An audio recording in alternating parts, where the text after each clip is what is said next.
लेकिन फिर ऐसा क्या हुआ लाइफ में कि 21 साल बाद आप अपनी सर्विस छोड़ के पॉलिटिकल करियर बना रहे हो? ये बापू हानिकारक यहाँ पर हो गए, वो प्रेशर था पिताजी का, परिवार का, कि भाई देखो इतनी मेहनत की है, इतने सालों से लगे हुए, हम धक्के खा रहे हैं, जैसे अपने बोलते हैं कि भाई धक्के खा रहे हैं, सब कुछ इसमें लगा रखा है, अब संभालो इसको, आके मैंने संभाल लिया जो करना था। नहीं नहीं, ऐसा तो बल्कि कभी था ही नहीं। मुझे खुद ये ज़रूर था, मैंने शायद वो शुरू में कहा नहीं, कि मेरे लिए जो आईएएस का एग्ज़ाम जो था वो एक पॉइंट पे आके एक खुद की आइडेंटिटी का इशू बन गया था।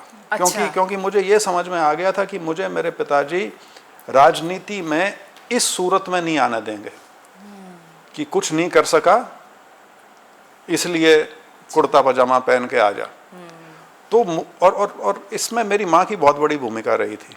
उन्होंने भी मुझे समझा दिया था कि ज़्यादा अपने पिताजी के भरोसे ना रह जाइए, खुद कर लियो कुछ।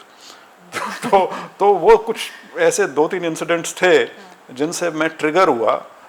लेकिन जैसे मैंने कहा, मुझे उम्मीद नहीं थी कि मैं इस तरह से कर पाऊंगा। और मैं ईमानदारी से बताता हूँ, जब मैंने पहला अटेम्प्ट लिया और मेरा प्रिलिमिनरी क्लियर हुआ, मैं उसी में बहुत खुश था कि कोई ये नहीं कहेगा कि डफर है। लेकिन ये चीज़ फिर मुझे समझ में आनी शुरू हो गई थी कि लाइफ को सीरियसली लेना चाहिए, कम से कम